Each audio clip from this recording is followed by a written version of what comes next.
بسم اللہ الرحمن الرحیم۔ سورۃ قاف مکی 45 آیتیں 3 رکوع۔ سورہ الحجرات میں ادب سے متعلق احکام تھے۔ یہ منزل ادب کا ثمرہ ہے۔ سورہ کی ابتدا اس قسم سے ہوتی ہے کہ اللہ تعالیٰ اپنے احکام اپنے رسول کے ذریعے ہی بھیجتا ہے۔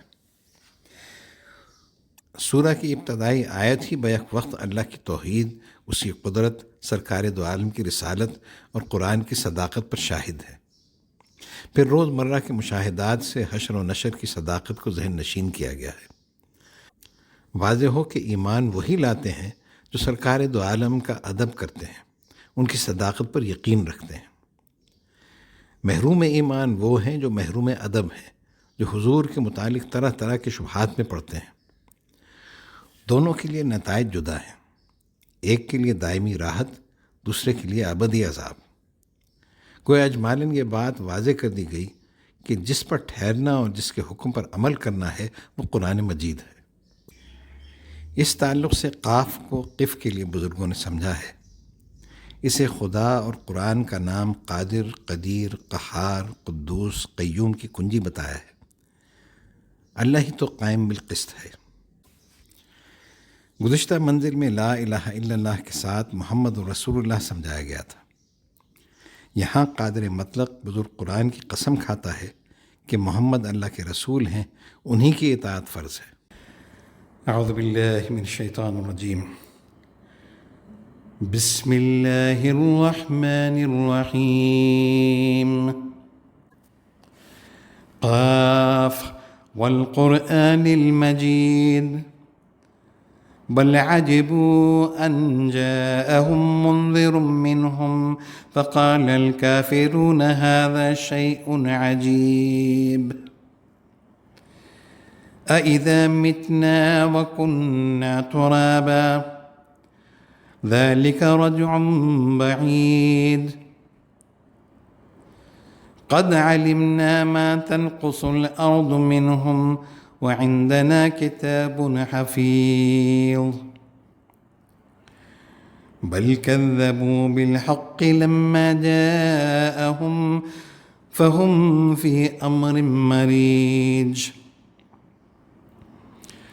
أفلم ينظروا إلى السماء فوقهم كيف بنيناها وزيناها وما لها من فروج والأرض مددناها وألقينا فيها رواسي وأنبتنا فيها من كل زوج بهيج تبصرة وذكرى لكل عبد منيب ونزلنا من السماء ماء مباركا فأنبتنا به جنات وحب الحصيد والنخل باسقات لها طلح نضيد رزقا للعباد وأحيينا به بلدة ميتا كذلك الخروج كذبت قبلهم قوم نوح وأصحاب الرس وثمود وعاد وفرعون وإخوان لوط وأصحاب الأيكة وقوم تبع كل كذب الرسل فحق وعيد أفعينا بالخلق الأول بل هم في لبس من خلق جديد۔ شروع اللہ کے نام سے جو بے حد مہربان نہایت رحم والا ہے۔ قاف، قسم ہے قرآن مجید کی جو بڑی بزرگی اور بڑی شان والا ہے کہ محمد اللہ کے رسول ہیں۔ وہ جو کچھ اللہ کی وحدانیت، اپنی رسالت، آخرت، حشر نشر اور جملہ اعتقادات اور تعلیمات کے متعلق بیان فرماتے ہیں وہ سب حق ہے۔ یہ بزرگ کتاب ان کی صداقت پر گواہ ہے۔ مگر ان لوگوں کو تعجب ہے کہ انہی میں سے انہی کے خاندان و نسل کا جب ایک شخص ان کی طرف ایک ڈر سنانے والا، نصیحت کرنے والا رسول آیا تو کافر کہنے لگے کہ یہ تو عجیب بات ہے کہ اللہ کا رسول اور ہماری طرح چلتا پھرتا ہے، مرنے کے بعد پھر زندہ کیے جانے کی خبر دیتا ہے۔ کیا جب ہم مر جائیں گے اور مٹی ہو جائیں گے تب پھر قیامت میں زندہ کیے جائیں گے اور اٹھائے جائیں گے؟ یہ واپس ہونا تو عقل، امکان اور عادت سے بہت دور ہے۔ ہاں، یہ سچ ہے کہ انسان مرنے کے بعد مٹی میں مل جاتا ہے، لیکن روح تو بہرحال سلامت رہتی ہے۔ رہ بدن کے اجزاء جو تحلیل ہو جاتے ہیں یا مٹی میں مل جاتے ہیں، وہ اللہ کے علم میں ہیں۔ اس قادر مطلق کے لیے ان کو پھر جمع کر دینا کیا مشکل بات ہے، جس نے ان کو پہلی بار پیدا کیا اور جس کے پاس لوح محفوظ میں ہر چیز تحریراً بھی موجود ہے۔ ہم جانتے ہیں کہ زمین ان کے جسموں میں سے کس قدر گھٹاتی ہے اور کیا نہیں گھٹاتی ہے، اور ہمارے پاس تو وہ کتاب ہے جس میں سب کچھ محفوظ ہے۔ کفار کی یہ سب باتیں ان کے وہم و قیاس پر مبنی ہیں اور سراسر غلط ہیں۔ در حقیقت انہوں نے دین حق کو جب وہ ان کے پاس آ پہنچا جھٹلا دیا، دین کی تکذیب کی۔ اس لیے اب وہ الجھن میں پڑے ہیں، یہ اس اضطراب میں پڑے ہیں جو ہمیشہ سچ کو جھٹلانے سے پیدا ہوتا ہے۔ آخر ان کو دوسری بار پیدا ہونے پر تعجب کیوں ہے؟ کیا ان کو اللہ کی قدرت میں شک ہے، یا انہوں نے اللہ کی کبھی کوئی پیدا کی ہوئی شے دیکھی نہیں؟ کیا زمین و آسمان اسی قدرت کاملہ کی نشانیاں نہیں؟ کیا انہوں نے اپنے اوپر آسمان کو نہیں دیکھا کہ ہم نے اس کو کیسا عظیم الشان مستحکم وسعتوں کے ساتھ بنایا ہے، اور کیسے حسین و خوبصورت ستاروں سے آراستہ کیا ہے، اور اسی میں کسی قسم کا نقص و شگاف نہیں ہے؟ اور کیا انہوں نے زمین کو نہیں دیکھا جس کو ہم نے پھیلایا اور اس پر کیسے پہاڑوں کے بڑے بڑے بوجھ ڈالے اور اس میں طرح طرح کی رونق افروز چیزیں پیدا کیں، تاکہ ہر اللہ کی طرف رجوع ہونے والا بندہ اللہ کی قدرت کی ان نشانیوں سے بصیرت حاصل کرے اور اپنے رب کو یاد کرے۔ اور ہم نے آسمان سے بابرکت پانی برسایا جو مخلوق کے لیے نفع بخش ہے، پھر ہم نے اس سے باغ اگائے اور کھیتی کا غلہ اور کھجور کے لمبے لمبے درخت جن میں تہ بتہ خوشے ہوتے ہیں۔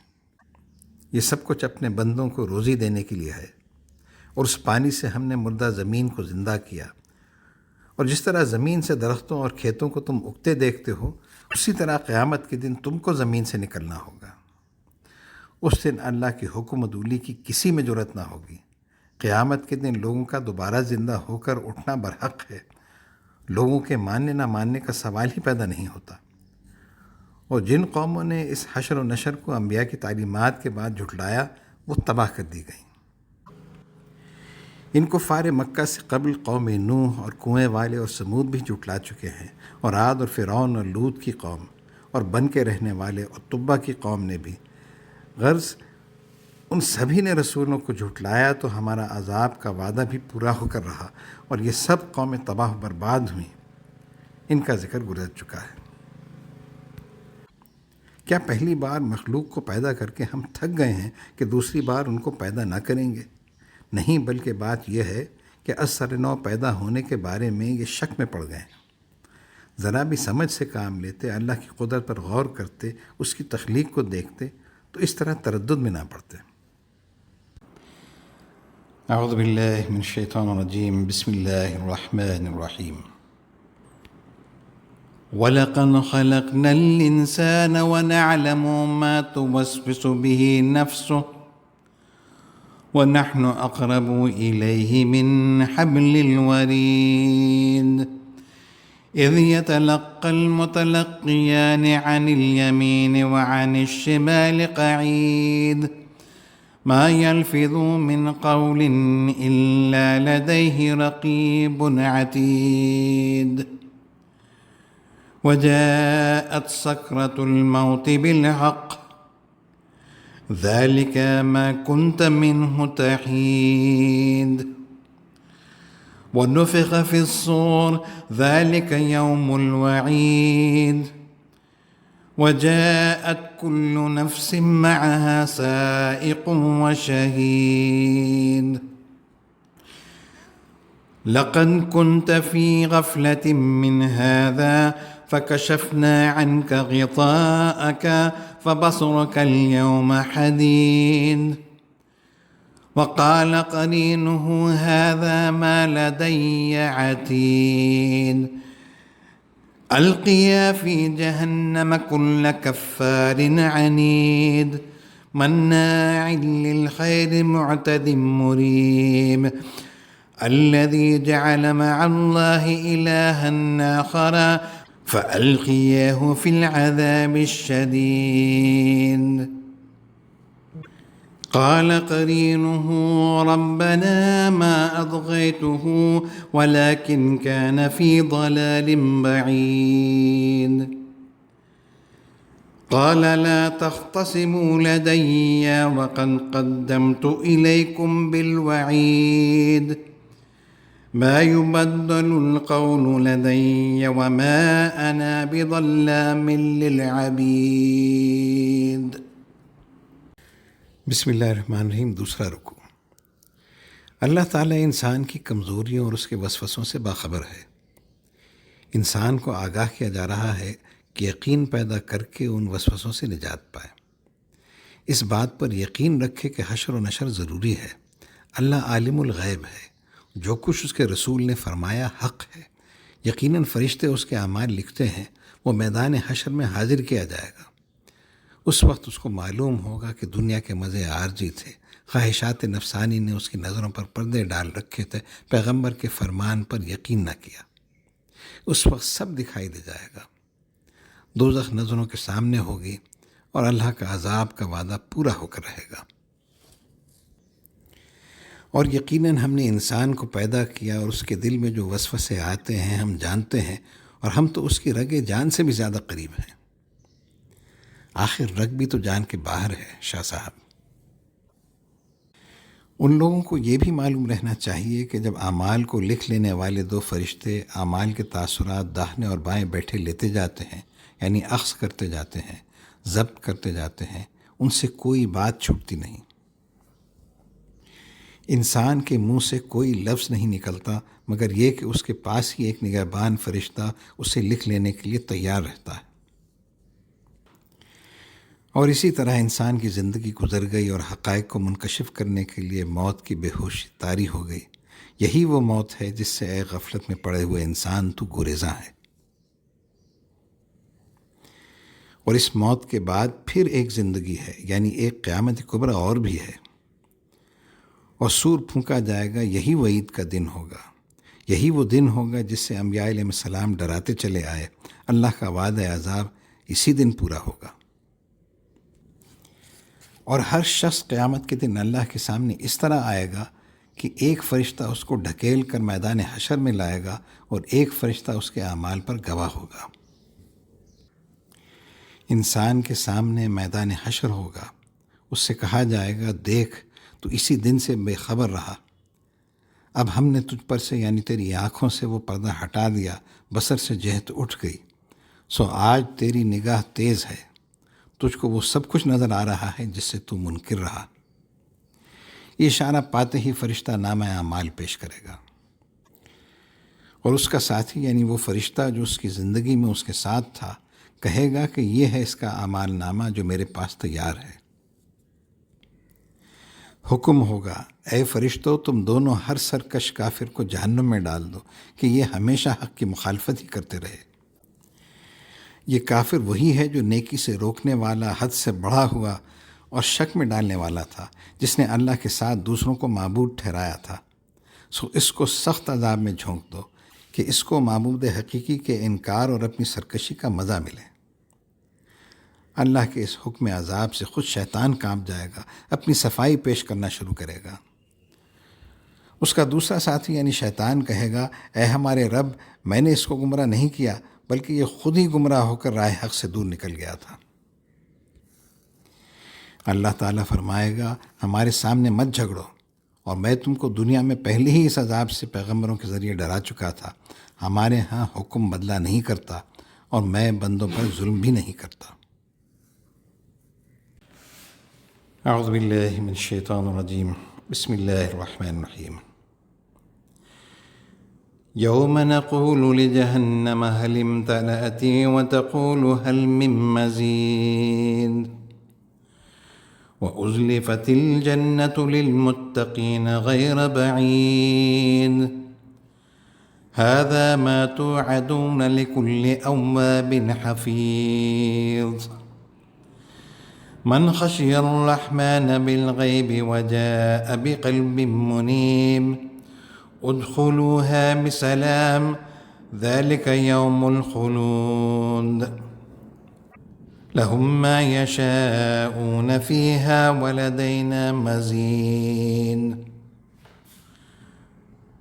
وكم أهلكنا قبلهم من قرن هم أشد منهم بطشا فنقبوا في البلاد هل من محيص إن في ذلك لذكرى لمن كان له قلب أو ألقى السمع وهو شهيد وَلَقَدْ خَلَقْنَا السَّمَاوَاتِ وَالْأَرْضَ وَمَا بَيْنَهُمَا فِي 6 أَيَّامٍ وَمَا مَسَّنَا مِن لُغُوبٍ فاصبر على ما يقولون وسبح بحمد ربك قبل طلوع الشمس وقبل الغروب ومن الليل فسبحه وأدبار السجود واستمع يوم ينادي المناد من مكان قريب يوم يسمعون الصيحة بالحق ذلك يوم الخروج إنا نحن نحيي ونميت وإلينا المصير يوم تشقق الأرض عنهم سراعا ذلك حشر علينا يسير نحن أعلم بما يقولون وما أنت عليهم بجبار فذكر بالقرآن من يخاف وعيد. بسم اللہ الرحمن الرحیم. تیسرا رکوع. جس طرح کفار کے لیے دوزخ تیار ہے اسی طرح اللہ کو ماننے والے اس کے نیک بندوں کے لیے جنت ان کی منتظر ہے. اس روز جنت ان سے قریب ہوگی. یہ اللہ کا وعدہ ہر اللہ سے رجوع ہونے والے کے لیے ہے. جو بھی اللہ سے ڈرا وہ ایک خاص دروازے جس کا نام ہی سلام ہے داخل کیا جائے گا. وہاں پر رات نہ ہوگی، ظلمت نہ چھائے گی، ایک نور کا عالم رہے گا. یہ اللہ کے وعدے اور وعید بہرحال برحق ہیں. اگر ان کے باوجود کوئی نہیں مانتا تو خود ہلاکت مول لیتا ہے. منکرین حق کی کتنی قومیں تباہ و ہلاک ہو چکی، اور جو اب بھی منکر ہیں ان کا بھی وہی حشر ہوگا. سرکار دو عالم کے متبعین کو تو یہی حکم ہے کہ صبر سے تبلیغ میں مصروف رہیں، نمازیں قائم رکھیں، نماز کے بعد اس کے شکرانے کے طور پر دعا اور کچھ اسماء وغیرہ پڑھتے رہیں تاکہ جسم و جسمانیت سے نکل کر اللہ کا قرب حاصل کر سکیں اور زندگی بھر سرکار دو عالم کی اتباع میں لوگوں کو نصیحت کرنے اور سمجھانے میں لگے رہیں. قیامت کا دن وہ دن ہوگا جس روز ہم دوزخ سے کہیں گے کہ کیا تو بھر گئی. دوزخ اس دن شدت غیظ سے اور بھی کفار کو طلب کرے گی اور وہ کہے گی کچھ اور بھی ہے، یعنی میں ابھی کہاں بھری ہوں. ادھر اللہ سے ڈرنے والوں کے لیے جنت ان کی طرف شوق سے بڑھ رہی ہوگی اور متقیوں کے لیے جنت قریب کر دی جائے گی، متقیوں سے اس درجے قریب کہ کچھ دور نہ ہوگی. یہی وہ جنت ہے جس کا وعدہ تم سے کیا جاتا ہے کہ ہر اللہ سے رجوع رہنے والے اور اس کو یاد رکھنے والے کے لیے ہوگی. جو اللہ سے بن دیکھے ڈرا اور ایک رجوع ہونے والا دل لے کر آیا اس کو حکم ہوگا داخل ہو جاؤ اس جنت میں سلامتی سے. یہ ہمیشہ رہنے کا دن ہے. اس کے بعد نہ کسی کو مرنا ہے، نہ ان نعمتوں کو فنا و زوال ہے. جس کو جنت ملی ہمیشگی کے لیے ملی. ان کے لیے وہاں وہ سب ہوگا جو وہ چاہیں، اور ہمارے ہاں ان کی خواہش سے کہیں زیادہ نعمت موجود ہے. یہ جنت بھی ہماری قدرت کاملہ کی انتہا نہیں، صرف نمونہ ہے. کفار کی سزا کا ذکر جس سے رکوع شروع ہوا تھا جاری ہے. درمیان میں جنت کا ذکر مومن کے قلب کی تسلی کے لیے ہوا، اور اس لیے بھی کہ منکر بھی سوچیں اور اپنی عاقبت بخیر کرنے کے لیے ایمان لائیں. اور ان کفار مکہ سے قبل ہم کتنی ہی امتوں کو ہلاک کر چکے ہیں جو قوت میں ان سے کہیں زیادہ تھیں، لیکن جب ہمارا عذاب آیا لگے شہروں کو چھاننے کہ کہیں بھاگنے کی جگہ ہے، یعنی وہ کہیں نہ بھاگ سکے. بے شک اس بیان میں درس عبرت ہے اس کے لیے جس کے پاس قلب سلیم ہو، یا جو کان لگا کر بات سنے اور دل سے حاضر ہو. یعنی یا تو ان واقعات پر خود غور کرے یا کم از کم متوجہ ہو کر سنے کہ کسی کے سمجھانے سے سمجھ سکے۔ یہ قرآن اور یہ پیغمبر صلی اللہ علیہ وسلم بھی لوگوں کو اس معبود حقیقی سے ملانے آئے ہیں، لیکن اس بات پر وہی غور کرتے ہیں جن کو اللہ نے قلب سلیم دیا ہے اور سمع حقیقی سے نوازا ہے، جو کائنات کو دیکھتے ہیں اور اپنے رب کی حمد و ثنا کرتے ہیں۔ اور بے شک ہم نے آسمانوں اور زمین کو اور جو کچھ ان کے درمیان میں ہے 6 دن میں اپنی قدرت و حکمت سے ایک متعین زمانے میں ایک نظام کے تحت پیدا کیا، اور ہم کو ذرا بھی تکان نہیں ہوا۔ کتنا محمل خیال ہے کہ اللہ نے 6 دن میں آسمان و زمین بنائے، پھر 7ویں دن آرام کیا۔ جو لوگ اس قسم کی باتیں کرتے ہیں، کبھی اللہ کا شریک ٹھہراتے ہیں، کبھی مخلوق پر خالق کا قیاس کرتے ہیں، ان کی باتوں پر صبر ہی سے کام لینا چاہیے کہ شاید وہ بھی ہدایت پا جائیں۔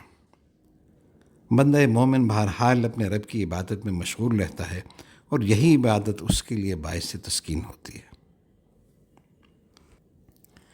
بس آپ ان کی باتوں پر صبر ہی کیجئے جو آپ کا مخصوص انداز ہے، اور اپنے رب کی پاکی بیان کرتے رہیے، سورج نکلنے سے پہلے اور غروب ہونے سے قبل، اور کچھ رات گئے اس کی تسبیح کرتے رہیے، اور نمازوں کے بعد بھی۔ واضح ہو کہ سرکار دو عالم صلی اللہ علیہ وسلم کا انداز صبر و شکر ہی مومنوں کے لیے نمونہ صبر و شکر ہے، بس یہی پیش نظر رہے۔ اور اے ندائے حق کو سننے والے، اے مخاطب، سن رکھو، اس دن سے ہوشیار رہو جس دن پکارنے والا قریب ہی سے پکارے گا۔ یہ قیامت کا دن ہوگا جو بہت دور نہیں۔ یہ آواز سورہ اسرافیل کی آواز ہوگی جو ہر جگہ سے اتنی صاف سنائی دے گی گویا قریب ہی سے آ رہی ہے۔ یہ ہولناک دن ہوگا، اس دن کا خیال ہر لمحے ضروری ہے۔ یہ وہ دن ہوگا جس روز سب ہی لوگ یقیناً نفخ صور کی چنگھاڑ سنیں گے۔ یہی قبروں سے یا جہاں بھی وہ ہوں وہاں سے نکلنے کا دن ہوگا۔ بے شک ہم ہی سب کو زندہ کرتے اور مارتے ہیں، اور ہمارے ہی پاس سب کو واپس ہونا ہے۔ یہ وہ دن ہوگا جس دن زمین ان پر پھٹ جائے گی اور وہ سب دوڑتے ہوئے نکل پڑیں گے، یعنی مردے خود محشر کی طرف بھاگیں گے، اور یہ پھر سے سب کو جمع کرنا ہمارے لیے آسان ہے۔ اے رسول، ہم خوب جانتے ہیں جو کچھ یہ کفار مکہ کہہ رہے ہیں، اور آپ ان پر زبردستی کرنے والے نہیں، آپ تو سرتا پا رحمت ہیں۔ جب یہ آپ کا کہنا نہ مانیں گے تو ان پر سختی جبار و قہاری کرے گا۔ بس آپ اپنی کوششیں جاری رکھیں اور قرآن سے ہر اس شخص کو نصیحت کرتے رہیے جو میرے وعدہ عذاب سے ڈرے۔ جو نہیں ڈرتا ان کا معاملہ ہم پر چھوڑ دیجیے۔ در حقیقت یہ مومن کو ہدایت ہے کہ تبلیغ میں زور زیادتی سے کام نہ لے اور اپنی سیکھی کوشش کرتا رہے۔ سزا و جزا اللہ کے ہاتھ میں ہے، وہی جانتا ہے کہ توفیق ایمان کس کو ملے گی، کون محروم ایمان رہے گا۔